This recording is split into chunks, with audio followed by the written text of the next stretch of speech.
Well, speaking of your tiny beings in your house, I saw in one of your Instagram stories you had a bowl of food for Hops. I think, what was it? You were like, oh, I got to give Hops his breakfast first. Do you remember that one? And this was before you said you were out of dog food. So I wasn't aware that you had run out of dog food. But the bowl that you put down to Hops, like it's on camera for 2 seconds, and it looked to me like oversized chocolate chips, coconut shavings, and carrots. Tell me that's not what was actually in the bowl. Coconut shavings? No. Oversized chocolate chips, coconut shavings, and carrots. Obviously, it's not chocolate because that's poison for dogs, but it looked like, I'm just saying, as it goes by the camera real fast, it looked like big chocolate chips. Those were chunks of dry dog food. Oh, wow, they look really big. They look like they were the size of like nickels. No, they're... Coconut shavings. No? Oh, I know what you mean. Okay. Are you talking about the omelet breakfast or whatever you made him on Yes, Dog Day? there was one segment of that. You can see, I saved it as a highlight in my story. You can go see. So what I feed Hops, what I've been feeding him most mornings is some, dog kibble from a reputable brand. I have been chopping up some carrots in there, I take like 4 baby carrots and chop them up and put them in because he likes carrots, and it keeps his stuff working regularly. And then the other little bit you saw was a torn up slice of deli turkey, boar's head oven roast turkey. I know there's too much salt in it, and that's why I don't give him a lot. Looked like kind of a lot. It wasn't even a full slice. It looked like a big bowl of food for a small dog. It was very close to the camera. It's actually like a cat food bowl. Hops is not a big dog. Put that food and mold it into the shape of a dog, it would be about the same size as him. No, not only is he not a big dog, but it doesn't even fill the bowl, and it's a cat bowl. Like, the bowl it wouldn't even hold the amount of water he would need to be a water bowl. That's how small it is. All right. Anyway, you got bad planning on the dog foods now. You're making people food for the dog. Yeah. Because I bought, so the brand I get is it's one of the fancier brands that is not available in your typical grocery store. You have to go to a nice pet food store to get it. And so there are grocery stores here. They do sell a very small selection of dog food. And I looked at it all today, and I was like, it was all total garbage. The ingredients are water, sawdust, compressed meat byproducts.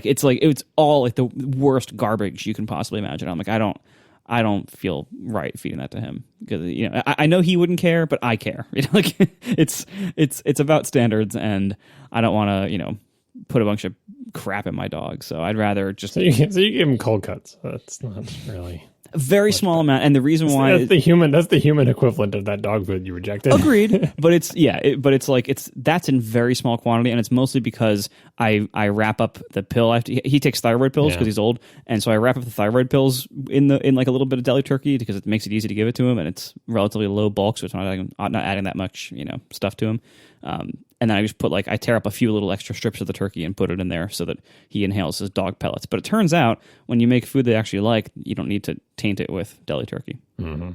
I did, however, I must say, whenever I've had to make him chicken for if he gets sick and I have to make him chicken because he won't eat anything else, I've had to do it a couple times here and there throughout this dog. And throughout this dog, whenever I do it, I always feel bad for him. I'm the vets tell you just boiled chicken. Mm-hmm. I've done it for my dog multiple times as well. Boiled chicken is terrible. It's so flavorless, and you can't give them onion or anything else that could flavor it. And so I always do a little tiny pinch of salt in the chicken water. They don't need salt. And I always do a little dash of rosemary. I feel he doesn't care probably, but I care. Mm-hmm. I don't want to give him such incredibly bland chicken. So today I did the same thing, and I was baking. I baked a couple of chicken breasts and 3 chicken thighs to make this big dog food mixture tonight, and I put a little dash of rosemary on top because it just felt so bland without it. His sense of smell is 10,000 times more powerful than yours. It's probably overwhelming him with rosemary, which dogs do not seek out or like in any way. It's not food for you. It's food for the dog. Empathize. You need empathy for the dog. Believe me, all the work I put into this food. It's 10,000 rosemaries in his face.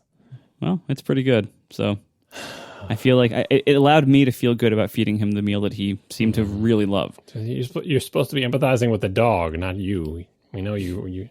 The only downside is I have no idea how much of this mixture I've made to feed him. And he certainly won't tell me because he'll just inhale as much as I give him because it's really good. So I don't know if I'm feeding him enough or too much. I guess I'll find out after. Do you have you can do it by volume. Don't you have like a scoop that's like, this is the scoop for hops? Like whatever fits in this scoop is a meal, assuming it's reasonably packed. I would give him like a third of a cup each meal of like the dry kibble. But, this is totally different. This is like, freshly made, like, baked things with actual meat and actual vegetables and a little bit of rice. So it's like, I don't even, like, I'm sure the volumes are not comparable because the kibble is probably so much more calorie dense. You can just tell when it comes at the other end, when it becomes a uniform density, and you can say how much poop is there and how often. I guess. Then you'll know you're putting in the right amount when the normal amount comes out the back. All right, we should start with follow-up as always. Andrew Bement writes, a way in which you can disable Autoboot. So I was lamenting that, I like to take a Mr. Clean Magic Eraser to my computers when they're powered off in order to get the finger grease and other, bits off of them. And if I were to do that with the newer Macs, from what I'm told, they will turn themselves on as soon as you press any button on the keyboard. And some people wrote in with some like software tools to do this when the computer's on, which I'm not entirely keen on. But Andrew wrote in and said, the command you need, and we will put this in the show notes, is sudo nvram autoboot equals %00. And autoboot is Pascal case. Do I have that right? Capital A, capital B. Like I said, you'll see it in the show notes. Continuing our segment of reading out command line things and source code. Favorite. We put them in the show notes too. It's a useful thing. Although I think I missed the last time you mentioned this, that you're using magic erasers on your computer. I don't really recommend that. Because don't they have like a mild amount of bleach in them? And I know they're kind of abrasive. So both those things combine to make me think. Those are both kind of incomplete. So what magic erasers are is melamine foam. And it's actually a really interesting material. It's basically a super fine abrasive formed into a sponge. And there's no other, at least in the regular kind, there's probably like different flavors now, but like in the regular kind, it's just a block of foam. And you make it a little bit wet to make it effective. But then it's basically a super fine abrasive. So they actually are really useful things to clean off a lot of different kinds of things. The problem with cleaning computers with them, they work fantastically on cleaning keys on keyboards, like on laptop keyboards. The downside is that because you have to put a little bit of water in them to activate them kind of and make them work, if you're scrubbing on a keyboard, there's a very good chance you're going to leak a drop or two of water into it. And I've actually seen this happen, and I've seen this cause problems. So that is the biggest reason not to use them.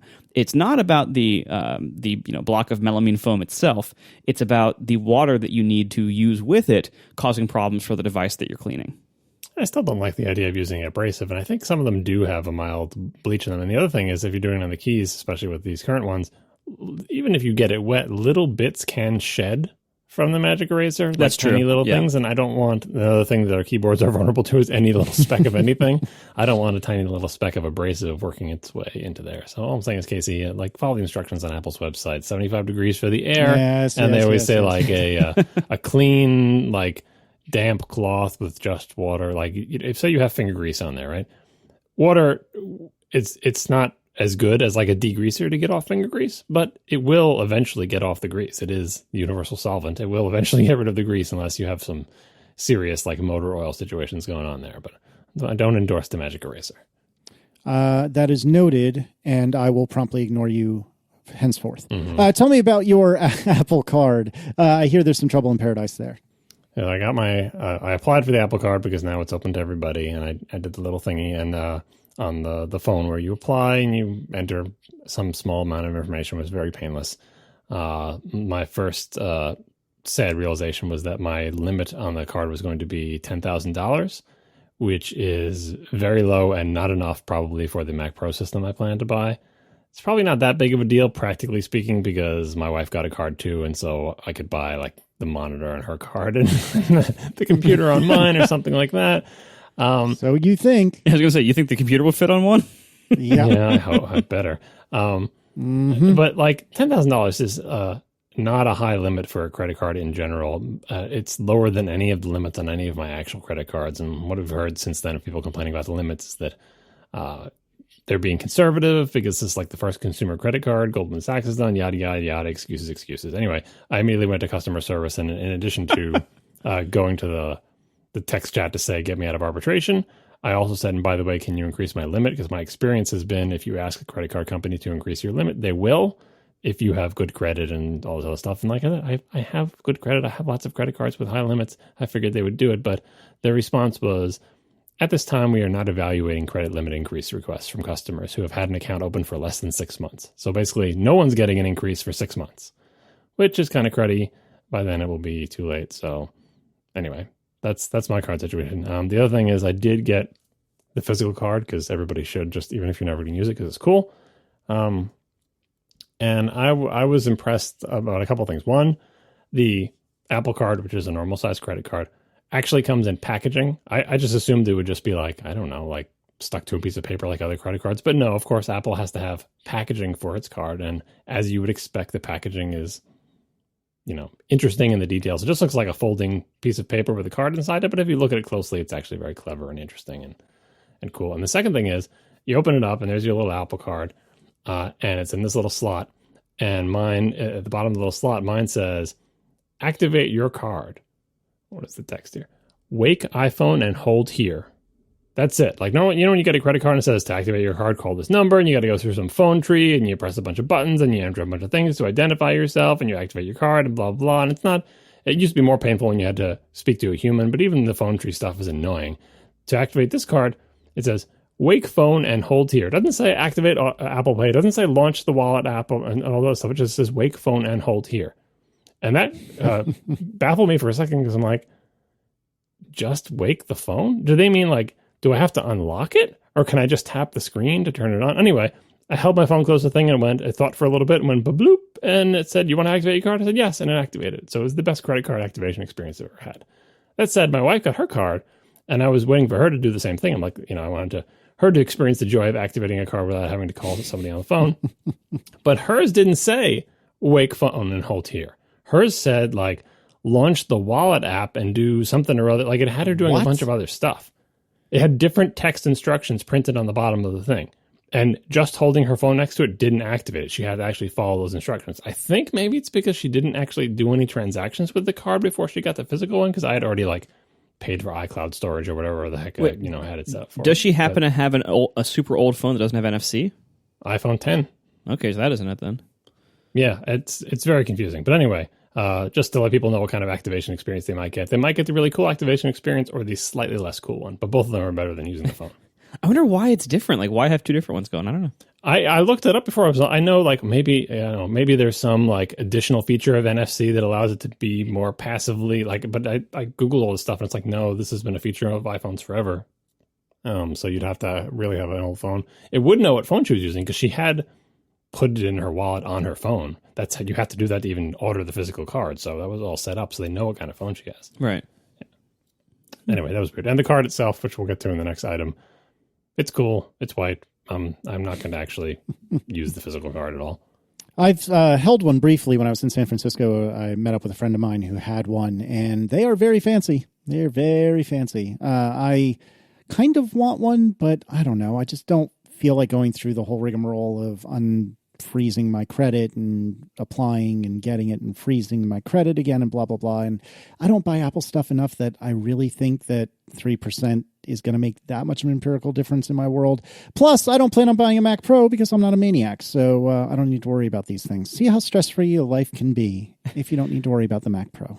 I also just as a credit card user, I hate this new trend of nice credit cards being like heavy, thick metal.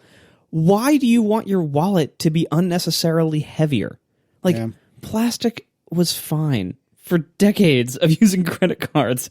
Why are we changing this? This makes no sense. Like, I want the benefits that the high-end cards give you, but I don't get, like, can I opt for a plastic one?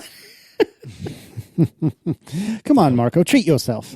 Someone was saying that like they were doing like market research on credit cards, or some company was doing market research on various premium credit card designs, and the number one factor by far in all focus groups was the thing that everybody liked about cards was the heavier equals better.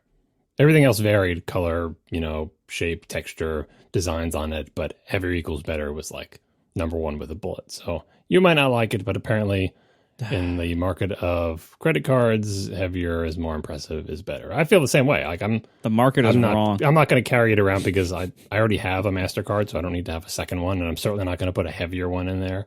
And then the next thing we're going to get to is another reason I'm not going to include it in there. By the way, EH in the chat room says the iPhone 10 doesn't have background NFC scanning. Only the 10s and the 10R have it. So I have a 10s, and maybe that was my guess. But I kept trying. I didn't know what I was googling for. I was googling for like Transit Pass or some other NFC stuff, but everything I saw was supported everywhere. But maybe background NFC scanning. Background meaning, I guess, if you're not in an app, like because I wasn't like that it can scan without being activated. Maybe that's really interesting.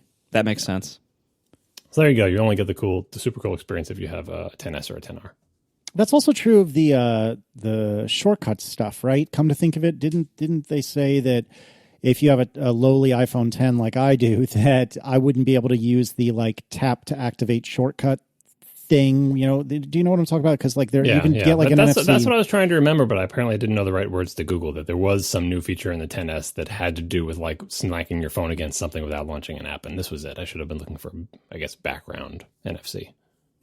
Interesting. All right, question answered. There you go. All right, John, tell me about how you keep your Apple Card feeling healthy, wealthy, and strong.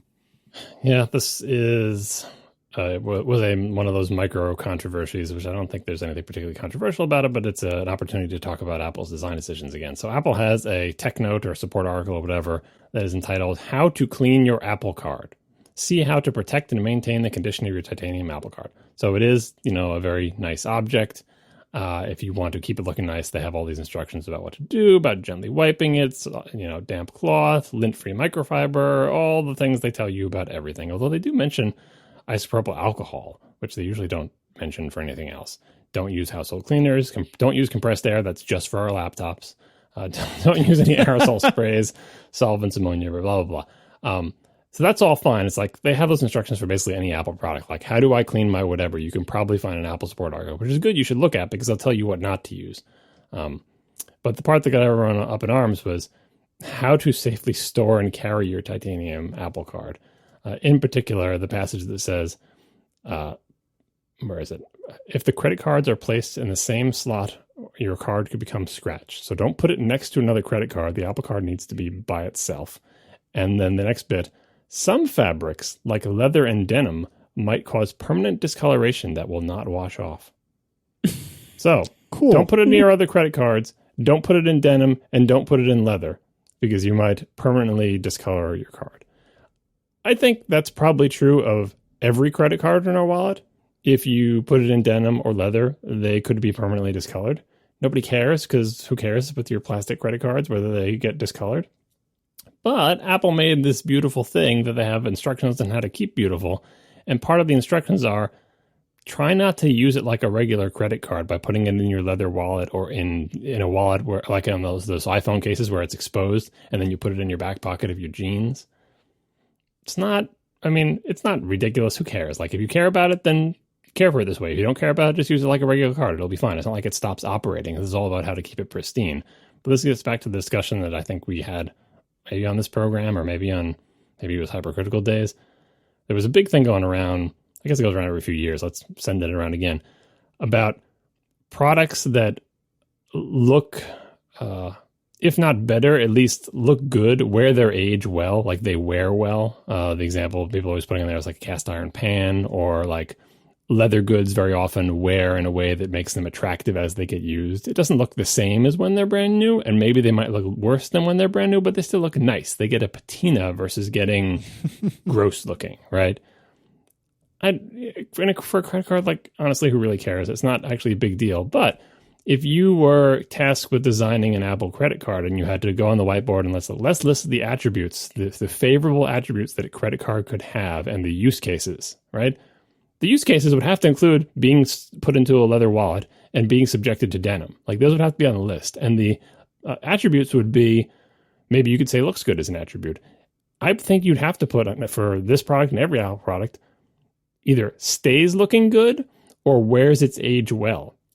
And those items are very often not on the list of things of Apple for Apple products. I think they are sometimes, like the unibody aluminum and glass laptops, for example. I think they wear pretty well. Part of the criteria is they look good when they come out of the box, And I think they wear well. They don't stain easily. They don't chip. They don't scratch as easily as many of the alternatives did. They don't discolor like the plastic ones did or whatever. But it's hit or miss. Some products age well and some products don't. A lot of the iPods did not age well, and they just look beat up and gross and not in a good way. But some of them did age well. Some of the iPhones aged well. Some of them didn't. This card seems like it's not going to age well because the design is this beautiful white, sleek thing. And if it gets like streaked with blue, not really a great look. So I don't think this is a big deal, but it does scratch that itch in my head of like, Apple, your things don't just have to look good in the product shots and when you take it out of the box, especially if you're going to use and handle it every day for years on end. It would be good if they aged gracefully. They can't be impervious. They can't be magic and not get damaged, but like try to make them age in a way, age evenly or get a patina on them. Don't say, oh, well, here's your brand new card. Don't stick it in your leather wallet because that's silly. And it makes it sound like what's going to happen if you don't do that is going to be an aesthetically unpleasing experience. I understand why they had to publish this support document, even though it is ridiculous. Everyone's always looking for ways to call fail on Apple. They're in a very high profile position, and if there's any flaw with any new product they launch, the press will jump all over them for it. I understand that's the reality that they're in, and so if they didn't post this document, there would be people whose Apple cards would get beaten up, as all credit cards do, after a few weeks of being in a wallet at most. And they would take pictures and they would start a Reddit thread saying, look, my Apple card is defective. And it would be a big story, and Apple would have to deal with a PR crap storm that day, about why the Apple card is badly designed because it was defective, because it got banged up in a wallet, because all credit cards always do that.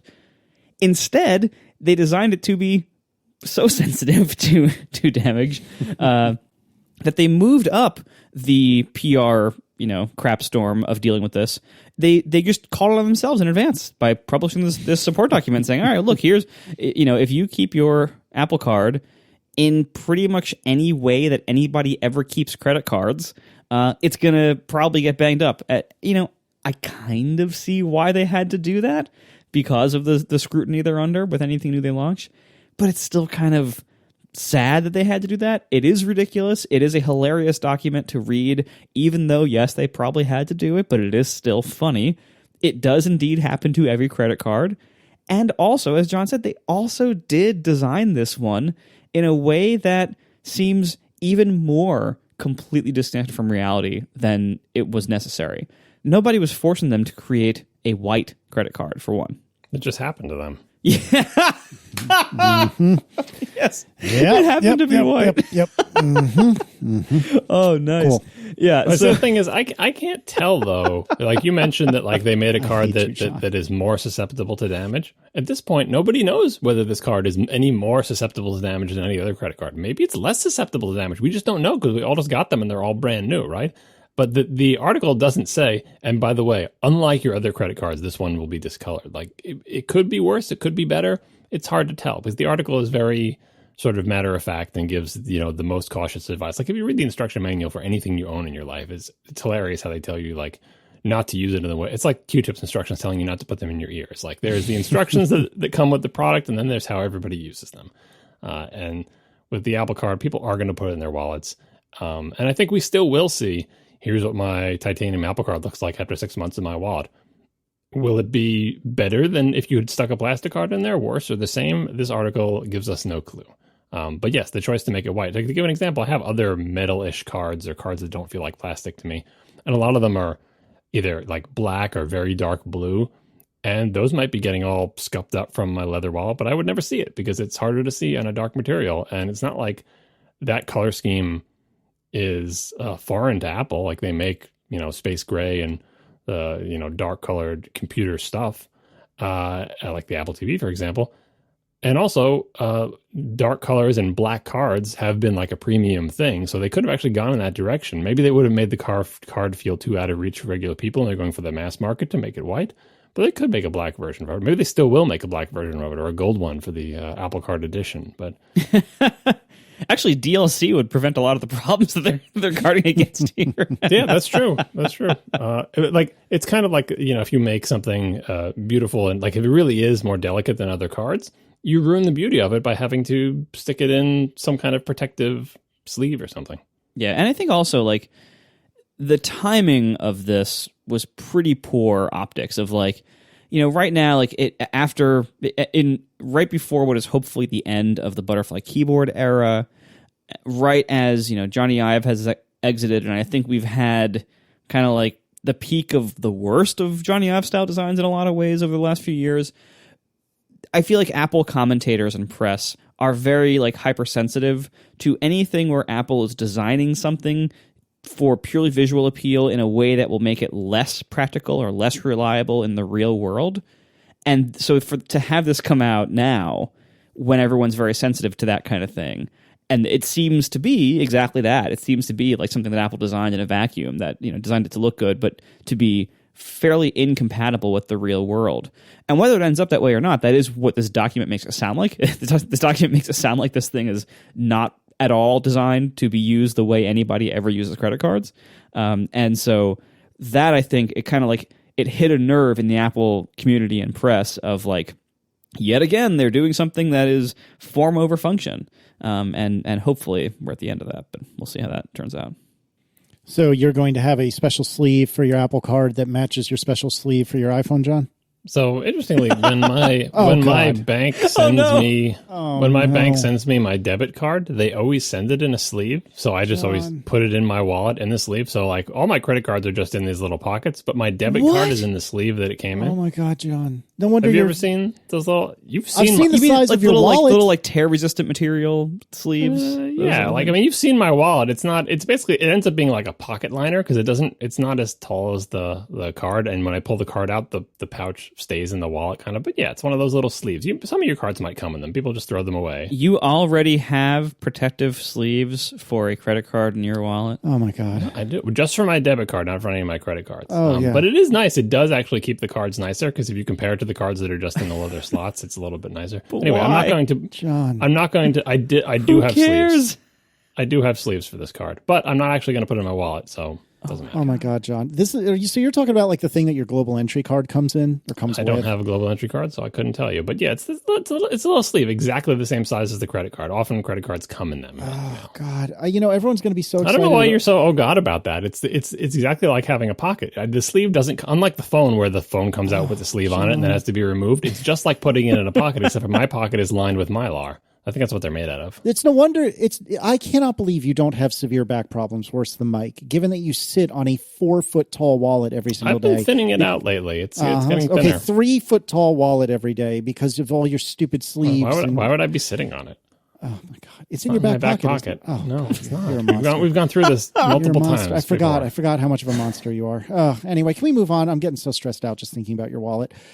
We were written by a lot of the internet, a sizable portion of the internet, to tell us that most modern cars actually have USB-C and typically USB-A ports as well. I don't know most, but certainly a lot of them. Like we never got percentages, but people would say my car is X and it has some USB-C ports. My car is Y. And so we saw lots of car models, but we didn't see enough of them to say that most new cars have it. But it seems like it's much more prevalent than we thought it was. Indeed. And the other thing is that they didn't get rid of the A's. Like almost all the cars, I think every single car that someone told us about had USB-C, but also still had A. Sometimes the C was only in the back seat, but it only had A in the front seat. So we're in some weird transitional period. And tell me about your new or your forthcoming camera. Since you're not spending enough money on your Mac Pro, you're going to buy a new camera as well?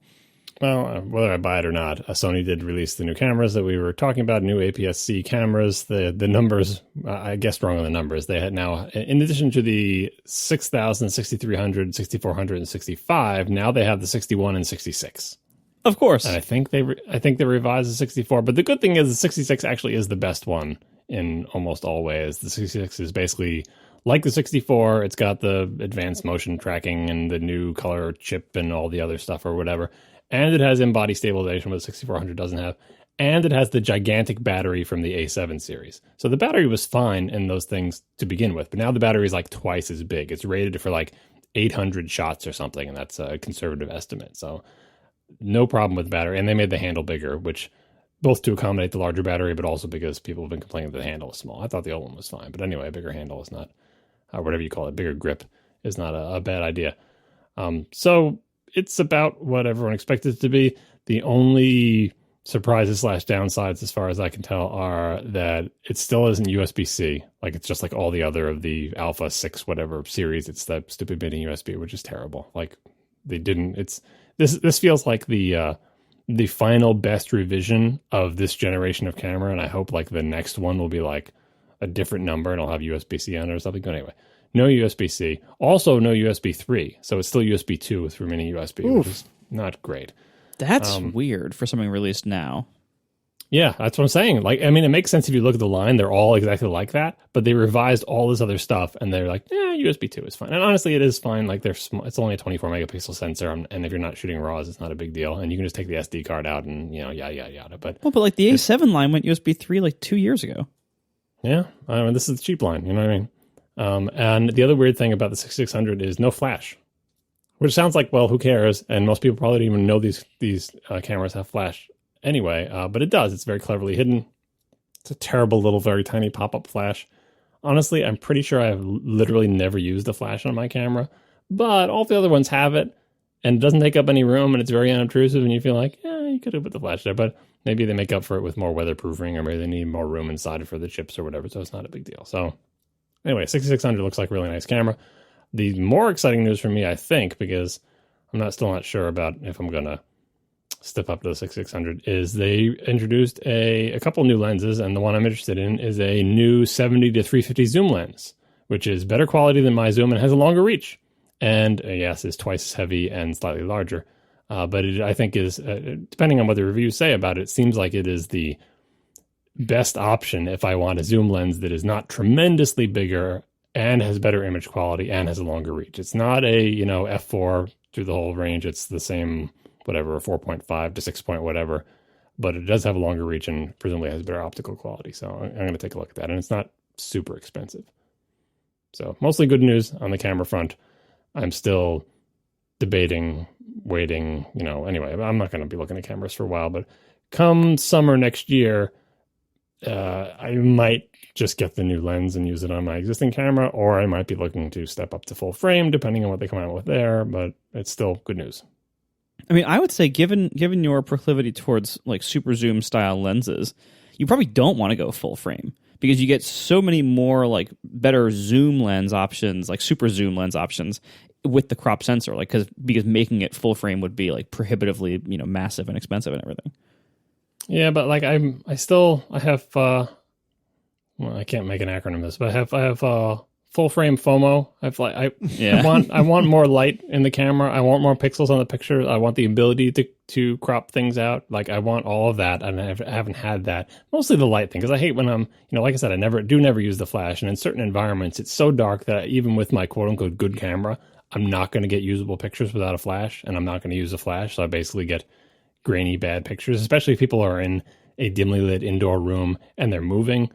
Like people, like weddings, like if someone is like on the dance floor in a wedding at night, I'm not going to get good pictures with my fancy camera. And I'm like, if I had a full frame, I'd have a better fighting chance. There'd be less noise, that have more of a chance of capturing the motion without ever being a blurry streak. Right.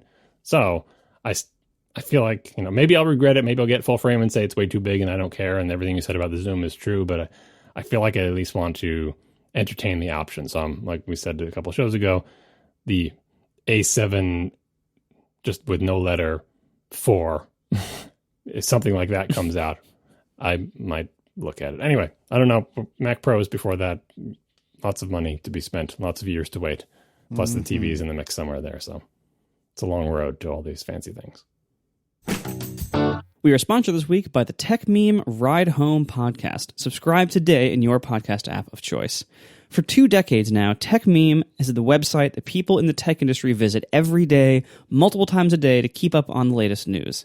And for 1.5 years and nearly 10 million downloads now, the TechMeme Ride Home podcast has taken what TechMeme.com is good at and distills it into podcast form. It's the same news headlines, same up-to-the-minute news, but also context and conversation around what happened today in the world of tech. This is Silicon Valley's Water Cooler Podcast. It's how you stay in the know if you care about technology. So TechMeme Ride Home is a daily show. It posts every day around 5 p.m. Eastern each afternoon. It's only 15 or 20 minutes long, so you can get caught up really quickly with everything that happened that day in tech. These are top stories, top posts about those stories, top tweets and conversations around those stories, so you can really crucially get the context. You know, any bot could tell you headlines, but the TechMeme Ride Home podcast, it's kind of like TLDR as a service run by humans. They're online all day, reading all the blogs and tweets and deep dives so they can catch you up. And now the TechMeme Ride Home podcast also has weekend bonus episodes with the journalists and newsmakers who drive the Silicon Valley narrative. So guests for this have included MG Siegler talking about phones, A16Z's Connie Chan on super apps, Mark Gurman on Apple, Federico Viticci and John Voorhees breaking down WWDC, Casey Newton on Facebook, the great Taylor Lorenz on all things influencer, Nick Qua on podcasting, multiple Jay and Farad show reunions with Jay Yarrow of CNBC and Farad Manju of the New York Times. So it's a great podcast. Check it out today in your podcast app of choice by simply searching for TechMeme Ride Home. And in fact, if you use Overcast, not only can you just type in ride and it appears right there in the autocomplete, it is almost always in the top handful in the most recommended podcast category. And I don't edit that. That isn't purchasable or editorial or anything. That's just the most recommended podcast among Overcast users, and it's always right up there. Check it out, TechMeme Ride Home. Please subscribe in your podcast app today. Thank you so much to TechMeme Ride Home for sponsoring our show. Oh, yeah. All right. I think it was the episode before last we were talking about whether or not Tesla was a joke, and one of the things I conceded was that Tesla's Supercharger network seems to be beyond compare. And a friend of the show, Sam Abwelsamid of the Wheel Bearings podcast, which is neutral but with people who actually know what they're talking about, he wrote me to point out that according to energy.gov in the United States, I am not making any claims about anywhere else in the world, just the United States. He sent me a couple of screenshots that he took, and I will try to remember to put them in the show notes. But suffice to say, according to the U.S. government, Tesla has 737 stations in the U.S. and Canada, actually, for a total of just shy of 7,000 outlets. Meanwhile, if you combine all the other kinds of electric charging together, the number jumps from 737 stations to 2,407 stations, and actually a little bit fewer actual outlets. So there's more stations with fewer outlets, 4,191 outlets as opposed to Tesla's almost 7,000. But the point is, there's actually a pretty good parity from the looks of it, with the exception of like the area of the country that's, I don't know, like the Northwest and Midwest. I don't even know what states these are. I'm so terrible. Like Iowa and thereabouts. Not so great coverage there, but just about everywhere else, it looks almost, toe-to-toe with what Tesla has. And that was news to me. I assumed that if you were to buy anything but a Tesla, the charging story is basically good luck. As it turns out, I think my dad might be within 24 hours of buying himself a Chevy Bolt. So we'll see how that whole experience goes if he actually pulls the trigger. But as it turns out, there are more options for non-Teslas than I had expected. Shouldn't be news to you because I brought up this exact same point the last time we were arguing about Tesla like 6 months to a year ago. I think I went to the exact same website and looked up this info. Right? Okay. A couple of key things about the screenshots you sent on this website. He actually sent screenshots of U.S. and Canada. If you limit it to U.S., it changes slightly, but the main story is about the same. Also, he applied the filter that only looks at DC fast charging, like the highest level of charge rate. There's a bunch of filters that you can apply that's like, do you just want any kind of electric car charger, or do you want the fastest one? Like, because the superchargers are all, I think, the fastest ones. So to be a fair comparison, you have to limit the non-Tesla ones to also be the super fast chargers. And by the way, there are some super fast chargers in the non-Tesla world that are actually faster than Tesla's ones, probably mostly in Europe. But like the new Porsche Taycan or whatever the hell it's called, that actually has like some 800 volt or that's just the power inside of the thing. Anyway, it has some even faster charging thing. But this is trying to be apples to apples. So you can play with this. We'll put the link in the show notes to the website. You can play with it and look at it. But if you say, okay, set aside the super fast chargers, what about just chargers, period? The numbers tip even more in favor of the non-Tesla things. there is still the option of like, well, what kind of connector do you want? Because there are a couple of different connectors, right? So you can figure out based on where you live and the car you're going to buy, like look at what connector the Bolt has and how fast charging the Bolt can even accept. This is, I think, is a useful website for figuring out what your charging options are. But Tesla has the advantage of like all superchargers, as far as I'm aware, are more or less uniform. Pretty much. I mean, there is variety between them, but it doesn't really matter. Like, it's variety in ways that most people don't care about. But are they all fast? They're all fast. Yeah. Like I forgive me. I forget like exactly like the specs for like certain, DC fast charging SAE standards kind of thing. But all superchargers are considered like the fast kind. I think like level 3, I think it is, or whatever it is. But I think one major advantage that the superchargers have is they appeal to you in the same way that like fast food restaurants in highway rest stops appeal to you. When you're on a road trip, you know exactly what you're going to get. You know that if you are driving a Tesla, you know that you can drive pretty much anywhere, at least in the countries that they cover, and they cover the U.S. very well. They're getting pretty good in Europe and Canada too. But you know that if you drive somewhere, you don't have to look up in advance like, wait, what is the supercharger? Is it actually like, is it somewhere nice? Is it going to actually be there? Is it going to work? Is it going to be enabled? Am I going to be able to pay for it? Is it going to have the right adapters or whatever for my car to plug into it? Like, there's a whole bunch of question marks around a lot of this stuff because the charging infrastructure in general is still in its early days, in the whole world. And so with a supercharger, if you drive a Tesla, you know that you can go to supercharger X, Y, or Z. You can even tap on the map in your car, and it will tell you whether they're full or not, and how many bays they have, and how fast of a charging rate they support, and they're all fast. And you know exactly what you're going to get. So there's a level of like predictability that for the same reason people choose to eat fast food on road trips because they know exactly what they're going to get, and they don't have to take any risks. Same reason, and oftentimes in the same places, you get Tesla supercharging. If you go outside of the Tesla world, you just have to do a bit more legwork. You have to do a bit more research. Like if you're going somewhere, you should probably look up ahead of time. Like, not just looking at like a point on the map of where a charger is, but look in more detail of like, has someone posted photos of this charger? Where exactly is it? Will it work? All these little things you have to additionally check. So by going Tesla, you actually do have this kind of peace of mind that you know exactly what to expect. It'll be there. It'll work. And in most cases, it'll be free, and so you don't have to worry about like, how do I pay for this and everything. So it's just kind of a nicer system. And I'm not saying that we can't ever get there. Like, we got there with gas stations. It probably took a while when gas stations first came out. Like, gas stations probably had similar issues, but now you know that you can drive anywhere in America and most of the world. You can drive anywhere, and you can stop almost anywhere you would possibly need a gas station, and there will probably be one. You can probably find one that is open at all times of the day, and it will work with your car, and it will take your payment, and you kind of know like the infrastructure is mature enough that you know that's there. With electric, we aren't quite there yet outside of the Tesla world. It's still very young, and there's still a lot of questions that you need to answer. But with Tesla, you can be sure, and that's actually a really nice thing. I think there is a fast food aspect of the non-Tesla things in that there's so many more of them, and not all of them are like the full-service fancy McDonald's. Some of them are just like the quick McDonald's. Some of them are just drive-thrus. Like some of them, the equivalent is like some of them are not the super fast charging. Some of them are slower charging. But there are so many more of them that the odds are, if you throw a rock in some direction, like what is the closest charger? The supercharger, there's maybe one or two around you, but there's like 75 of these other dinky things, only one or two of which are the fast chargers, but the whole rest of them are all around. So it's like the ubiquity is, I feel like, starting to become a factor with these other charging things. And there's more variety, and they're not all fast, and so on and so forth. That's why the comparison here is fast to fast. And I think fast to fast, there's more or less parity, albeit with the variety that you mentioned of like, well, how are they and how nice are they? And the second advantage is if and when Tesla goes out of business and or is acquired, these independent charging stations will still exist because as far as I'm aware, they're not affiliated with any individual car manufacturers, but are just like, we charge you money for electricity stations, or like they're third-party companies whose only job is selling electricity to people with electric cars or whatever.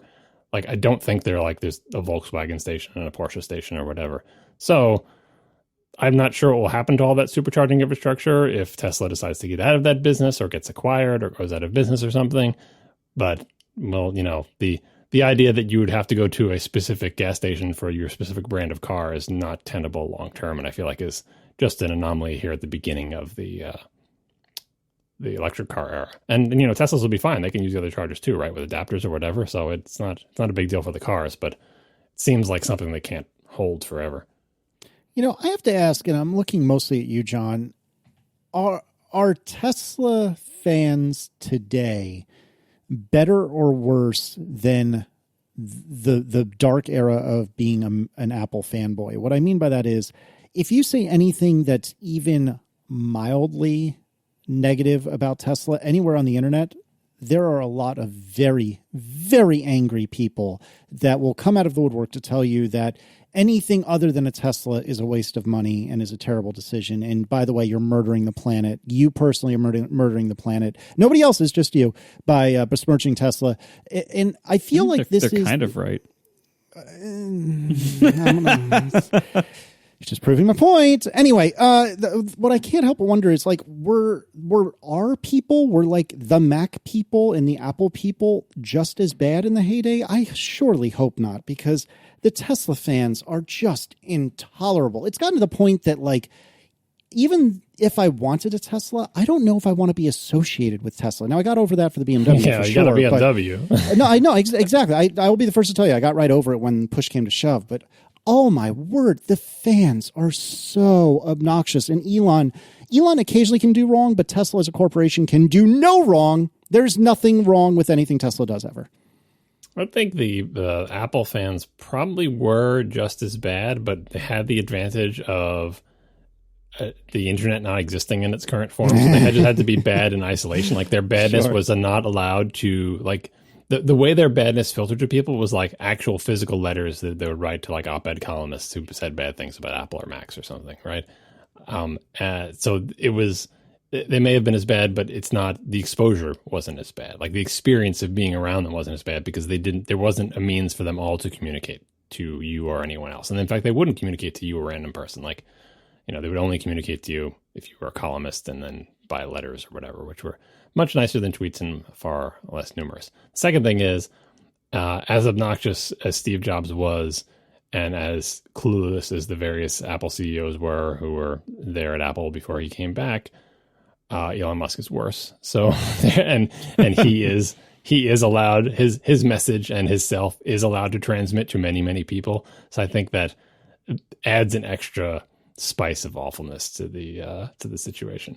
It's hard to say if Apple fans were in the current environment with Elon Musk as the CEO of Apple. I think it would be about the same, because Apple fans were probably, I'm going to say, more justifiably angry, because it wasn't like, I don't know. I'm not going to say anything about. I feel like the Apple stuff and Macs were less justly maligned than the complaints people have against Tesla. Let's put it that way. Because Tesla does have problems. Like, Macs were not, arriving missing screws or with paint sprayed onto the tires. And, like, in general, even in Apple's worst days, it was still, a nice product, right? Whereas some of the complaints about Tesla are not in keeping with the supposed stature of the company. And then when people complain about them, they get defended. And I feel like there was not much defending shoddy workmanship on the part of Apple, mostly because there wasn't as much shoddy workmanship. It's frustrating to me when I try to take a reasonable, I try to make a reasonable point. And I had said on Twitter, I forget how I phrased it, but basically, like, I think it was actually Sam Ball-Smith as well that had pointed out that the Roadster is basically abandoned by Tesla 10 years on. And I said, that just seems kind of crappy, right? So is my Mac.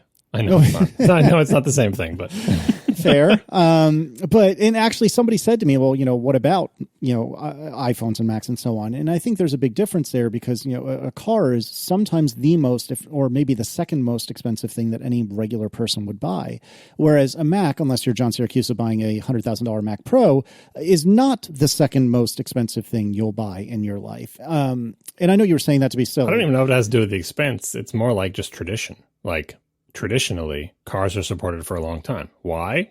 Well, they just are, right? And in some ways, Tesla not doing that is treating its cars more like electronics, like phones, which it does in many aspects of its cars that are favorable. And here's one unfavorable one. I agree that it's bad because we're used to a world where that doesn't happen. but it does kind of fit with the idea of Tesla being a different kind of car company. Yeah, but I mean, look at all these roadsters. You know, what happens to those batteries? What happens to all the metal in those cars? You know, nobody's recycling them, are they? And a lot of these owners, they want to keep these cars longer than 10 years. I mean, God knows how those batteries are working, if they're working anymore. But, you know, they want to keep them longer, and they're basically out of luck. And so there's a video that Sam had tweeted, and I had retweeted with comments saying, you know, there's a single guy, I think in Seattle or something like that, that has basically become the Tesla Roadster expert, and he will service them to the best he can, sometimes to the point of like having new hoods machine printed, I don't know the terminology, but, you know, created based on a mold from an existing hood that he had made himself because he can't get parts from Tesla. And, you know, we have stories of like a friend of the show, Arik, who he waited, 4 months for a windshield for his Model 3. And so I pointed out, like, this just seems crappy to me. And so many people came out of the woodwork. Well, they're disruptive and, they're pushing the car manufacturers in the right direction. Well, yeah, but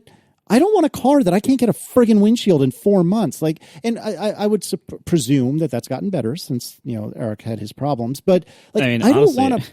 It probably hasn't. Well, and that's the thing. Like, I don't want any part of that. And I don't think that's an unreasonable take to have. But, the Tesla fans were not happy with me. Oh, no, they were not. I mean, you're both correct. Like, like one is not a counter argument for the other. Like, you are correct that Tesla has had tons of problems. I've seen problems with just like operations, service, that kind of stuff. They do have tons of problems with that. Those other people are correct that Tesla is really disruptive, and it's very helpful to, you know, all of humanity, that, you know, to push all this stuff forward as aggressively as they have, and they really have made the industry move in a pretty big way. So that is all correct. However, that doesn't excuse all their problems. And I think people on the internet are just bad at arguing, and they see any attack on Tesla as an attack on all that good stuff, when in fact, you know, these can be separately discussed issues, and you can both be correct that Tesla is doing amazing things, and also they have tons of operational problems. Yeah. I think it is an interesting experiment, though, to see if one of the you know, traditions of the auto industry that Tesla can break is the idea that you can continue to get parts for your car a decade later, which is absolutely standard. Like, for any quote unquote real car company, if you have a 10-year-old car, you know, Chevy, a Ford, a Honda, whatever, of course you can get parts for it. Like, especially if it's like, you know, a common car. I mean, Tesla only makes a few models anyway, but it's not like, if it's not like a rare exotic one-off thing that they made. But even then, like, I don't know, like, what the standards are for how long parts are in inventory. I'm sure someone in the auto industry can tell us, but it's a really long time. And the only real reason for it is like tradition, essentially. Like, I mean, I'm sure there are reasons way back when, but like, it does make you, it is a way these car companies earn trust and last a long time, because if you know, once one car company does that, it's like, well, I have my, you know, Model T, and 30 years later, I can still get parts for the Model T because Ford still makes them. It makes you have a certain level of affection and trust in Ford that, like, they stand behind their product or yada, yada. Again, assuming the car company doesn't go out of business or whatever. And now they all do it because once one does it, it's like, well, we want that trust from our customers too. And it just becomes part of the industry. It's like, yeah, we keep parts on hand for X number of years, and we excess manufacture this many, and we have this math that says this is how many parts we need to have in inventory to satisfy the need, because cars do go away after a certain point and all that stuff. But I've kept many of my cars long after they were 10 years old, and it never occurred to me that I could bring it in and they would say, you know, oh, like, I dented the oil pan on my Civic on this, you know, very steep apron, because, you know, there's such low ground clearance on these exotic cars like the Civic. Very steep apron on a gas station in Georgia, and that car was more than 10 years old when I dented it, and it didn't enter my head that I would go there and they'd say, yeah, we can't get an oil pan for your car. Like, what do you mean you can't get an oil pan for my car? It's a Honda Civic. It's like, oh, it's more than 10 years old. They don't make those parts anymore. Maybe we can custom design you one if we can mold it from and stamp it from another thing that you can get from a junkyard. Or, like, we just assume the parts will be in inventory, but there's no reason to assume that. We don't assume that a 10-year-old Mac will be able to run the latest software or will be supported in any way. Although, when I think of it, could I get parts for this? I think not. I think Apple won't sell new parts anymore for this. I would have to buy used. But different industries have different standards for that. I think probably at this point, the auto industry, the consumers in the auto industry wouldn't accept the idea that this different kind of car company says, no, you can't get parts after 10 years. But who knows? Just stranger things have happened. I don't know. I really want the traditional car manufacturers who understand how to do service and how to do parts and things like that to kind of get a grip and start going electric. And they've all, pledged it to some degree or another. But I really want, an e-Golf to be more interesting than it currently is, even though it is very interesting. I want, the Polestar to come out, the Polestar sedan. Now, granted, these are all probably way too expensive for me. It's still early, but I can't imagine that Volkswagen or Polestar / Volvo will have the kind of rookie mistakes that Tesla has. And yeah, I understand that electric cars have fewer moving parts, but they still get bumped into from time to time. You still have rocks that hit windshields from time to time. So I don't think that just saying, a lot of times when I complain about this sort of thing, people, you're not going to need to get it serviced as much because there's just less stuff to go wrong. Well, yeah. True, especially compared to my BMW, which tried to explode its engine every hour on the hour. But it's still, you need brakes from time to time. No, you need less. You don't need brakes as often because regenerative braking. Okay, yes, but you still will eventually need brakes. You will eventually need a windshield. You will eventually bump something and need a fender. These are all things that happen to cars. It can just happen to you, John. I'm telling you. So. I don't know. I want everyone to be happy, and I want Tesla fans to be less obnoxious. Take hands for everybody. We are sponsored this week by DoorDash. Don't worry about dinner. Let dinner come to you with DoorDash. Get $5 off your first order of $15 or more when you download the DoorDash app from the App Store and enter promo code ATP. So look, we've all been there. You get a long day at work or tough day at school, or if you're still working late at the office, you need to have dinner, and DoorDash connects you to your favorite restaurants in your city. It's super easy to order. You just open the DoorDash app, you choose what you want to eat, and your food will be delivered to you wherever you are. So not only is whatever your favorite restaurant is already on DoorDash, but there's 340,000 restaurants in 3,300 cities, so you actually might find a new favorite among those as well.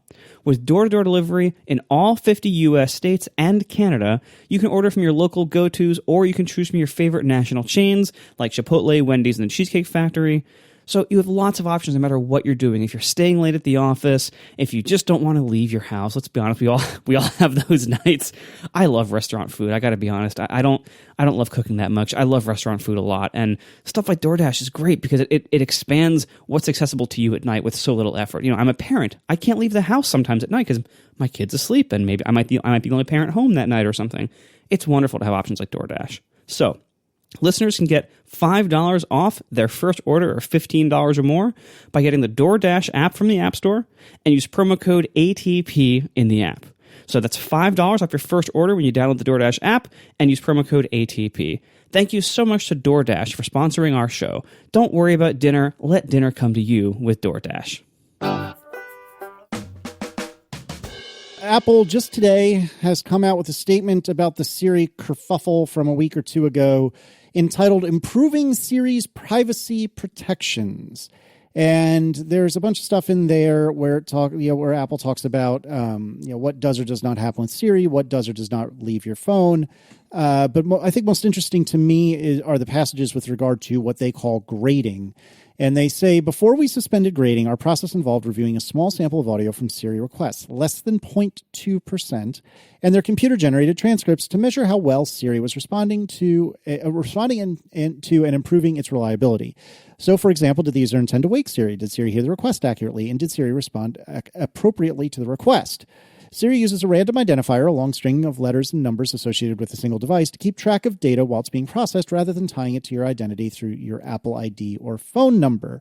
And, they pat themselves on the back for that being unique. And so they move on and say, okay, so that's what was happening. Here's what's going to happen. First, by default, we will no longer retain audio recordings of Siri interactions. We will continue to use computer-generated transcripts to help Siri improve. Second, users will be able to opt in to help Siri improve by learning from the audio samples of their requests.